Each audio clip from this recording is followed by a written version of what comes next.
Chess and Coronavirus. Read by the author, Jesse Kraai. My chess world got cancelled in one afternoon.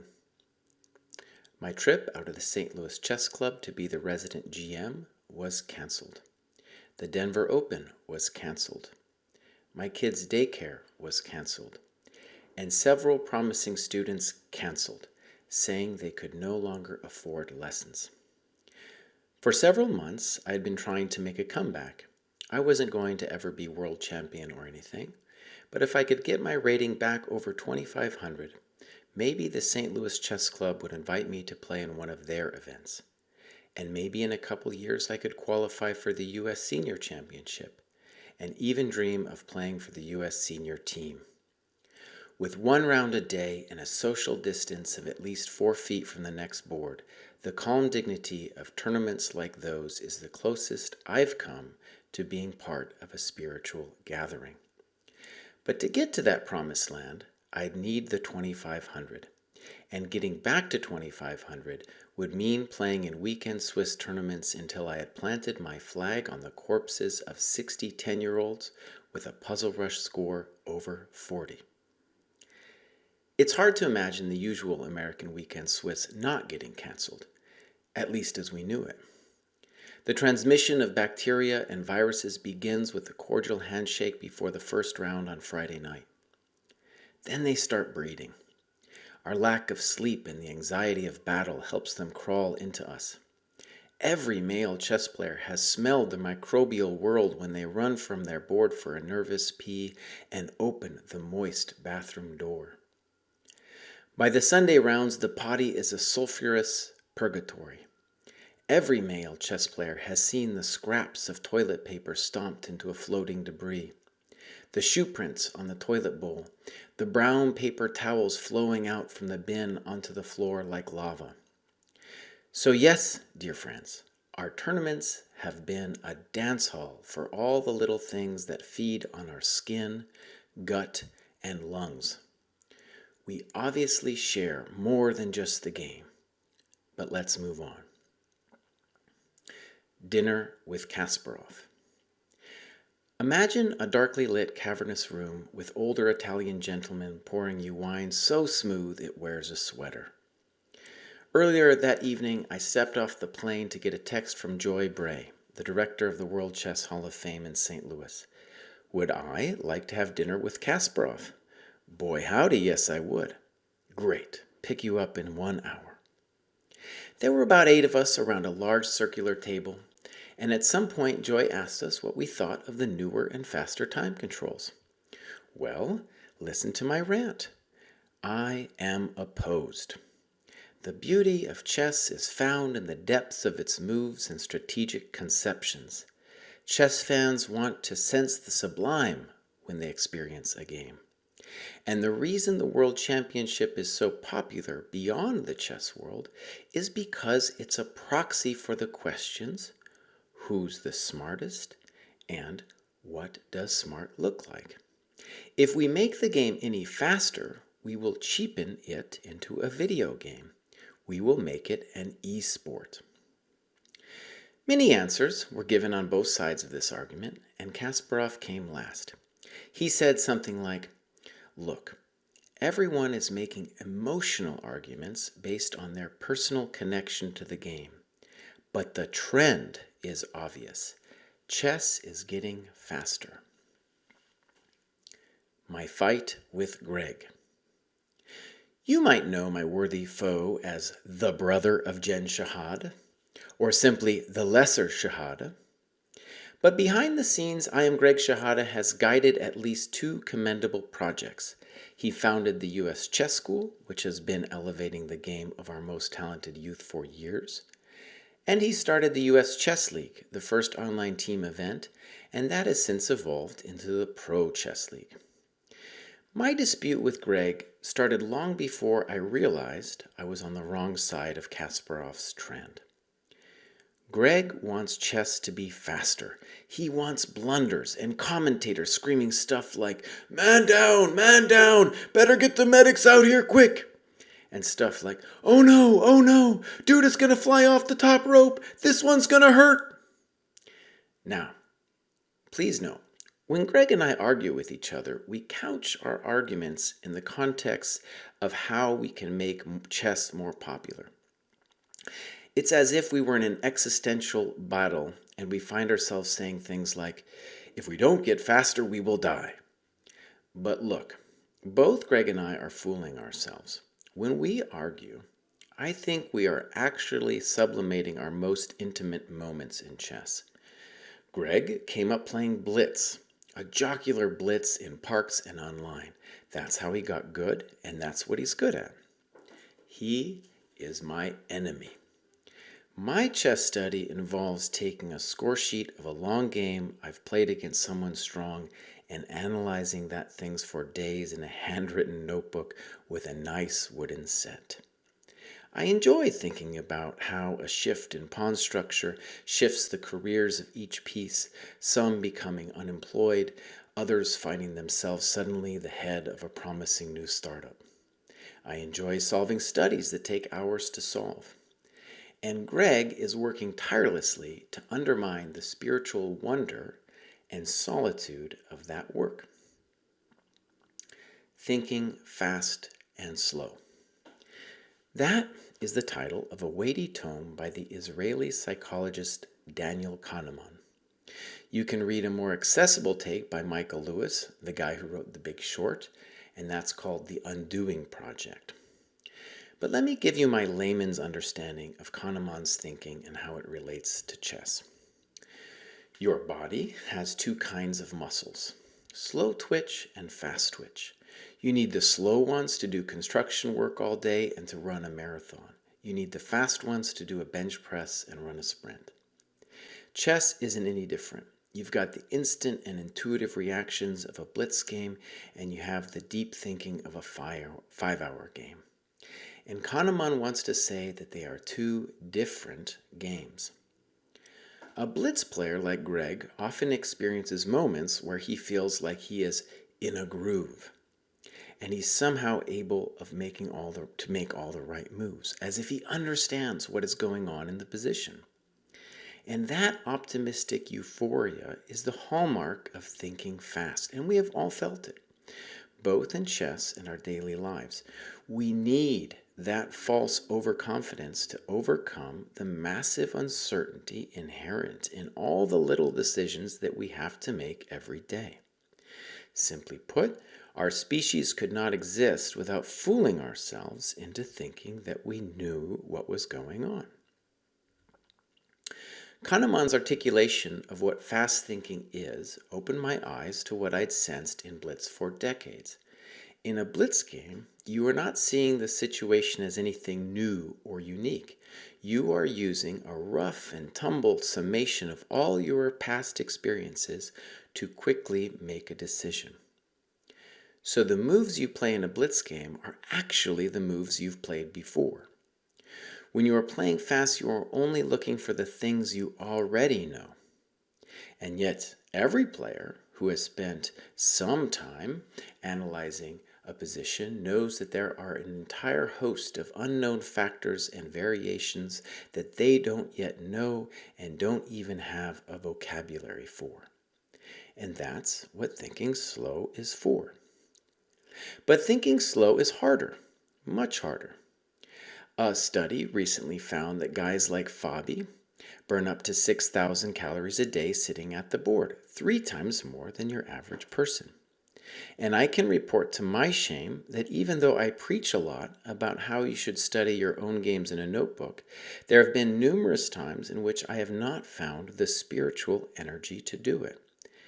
Just starting the process is the hardest part. And I can report that very few of my students have been able to study their own games in depth as part of their chess habit. When chess players self-report that they are lazy, what they are actually saying is that thinking long is hard. Getting punched by Corona forced me to think fast. It's been hard to hold a thought. Instead, I'm constantly updating my browser to see the latest epidemic numbers. Twitter tells me things all the time, and I see it in my students too. Like me, the chess they can do is only fast, stuff like Puzzle Rush and Blitz. It's a pastime, a way to not face what's going on, so we are all getting a taste of Greg's world of distraction. Now, here is an experiment I know many of you have already done. Set up an online game on your favorite chess server using a classical time control, say a game in 90 with a 30-second increment. Use your nice wooden pieces if you want. Can you think in the same way as your non-online self? I can't. My mind wanders, and I have to check Twitter and the news if my opponent really starts thinking. My students report the same experience. So let's say something simple and obvious. The trend toward faster chess, which existed long before Corona, will be magnified by the move to online chess, which the virus has forced upon us. And that means I have to admit I am losing to Greg. Corona has greatly aided my enemy. I've gone from being clearly worse to losing because online chess is fast chess. Now, another thought experiment. Chess players are very proud of their rating. Ask yourself, which is the real rating? The online rating or the over-the-board rating? A month ago, most of us would have said that really only over-the-board ratings count, and that online ratings were like a shadow of the over-the-board proving ground. But without an active currency, others will emerge, and I have to report that even before Corona, several strong players, as high as what I'd consider 1900, approached me for lessons, and it became clear that they'd never even played an over-the-board game.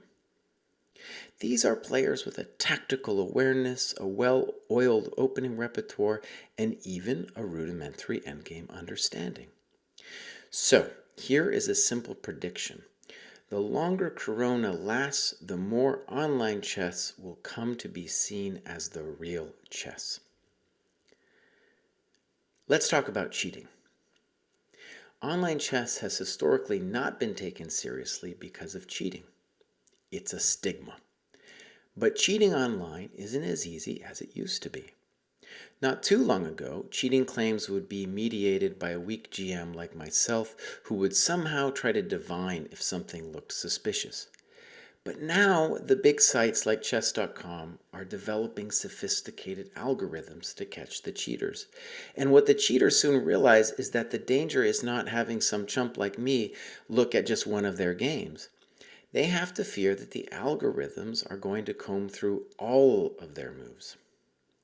Last year, I had the chance to talk about the situation with Chess.com's main man, Danny Wrench, and he told me about their small anti-cheating army. The scale of smart minds and resources dedicated to fighting the problem astonished me. It was like being invited to the other side of the matrix. And Danny told me there was a list of all the cheaters they had caught. He said it was long, and I'd have to sign a non-disclosure agreement to see it. Now, I can tell you this about cheaters, both online and over the board. Like the carriers of the coronavirus, they are all around you. They seem honest and normal, and a surprising number of them are your friends. I knew the most famous cheater of them all. He was a gentle soul who lived for chess. We played on the same Bundesliga team in the last millennium. It was that same gentle dude, GM Igor Rousse's, who systematically visited his phone, taped to the toilet roll case in the bathroom stall, during his game's critical moments, and he did it for years. Knowing Igor made me decide against seeing Danny's list. I didn't want to know. Now, this is the way I think it's going to play out. Danny and Chess.com have played nice guy so far. They don't accuse the cheaters openly because lawsuits have no upside for Chess.com or similar sites. But the more online chess becomes real chess, the more severe the punishment against cheating will become. And Danny's anti-cheating squad is only growing in sophistication. Information theory. Before we move on to the future, I want to talk a little bit about the past. The history of thought is usually presented as a history of thinkers. But for the sake of our current situation in chess, let's mention that there is a different and powerful way of reflecting on what thinking is and how it develops. Instead of saying that Luther brought about the Reformation, you can instead say that the printing press caused it. Or, to put it in a general formula, that the small and large revolutions in how we think, do business, and even worship all come from how our information is processed and distributed. So in this view, my intimate relationship with chess, as something you do with a notebook and talk about with symbols like infinity, clear advantage, and zugzwang, that's an outdated and dying art, even if it is still my place of worship. Greg, on the other hand, is a little younger than I am, and he has his own set of symbols, tools, and formative experiences. But the very young players don't even know about chess books. More than one of them has told me that books simply, quote, are not user-friendly. Corona has accelerated the transition of our game to an online experience. Chess.com reports a 40 to 100% jump in the metrics of traffic, social interaction, and games played since the crisis began. And they just had 9 million games played in one day. Chess will become a new thing, and the young, who have grown up entirely online, will shape it most. What will chess look like? First, we will have a period of mourning. Old codgers like me will wail their lamentations from the sidelines, moaning about their long thoughts, their mildewy chess notebooks, and their loss of a handshake. But I'm just some guy who's good at complaining. Consider Fabi's plight. That kid hasn't gone a month without a classical tournament in over 20 years. His whole life has been constructed around the struggle, and he will now certainly go through a period of what medical people call withdrawal. The moaning can't last forever, though, and I already know that I can't stop playing. I'm old enough to have tried several times before. The quitting never sticks. From that personal experience, I know there are millions of other players across the world who will grasp at new ways of playing the game. And online will be the only place for chess for at least a while. International Master David Proust told me that we are all just going to throw stuff at the wall until it sticks. And loads of sites around the world are just doing just that. David and I am Kostya Kavutsky got me involved with a site called Chess Dojo, and I think we are just as confused as everyone else. Take our name as an obvious example. What is it that we are training for? It sounds like we are still talking about handshakes and score sheets, but the reality is that we are all in Greg's world now.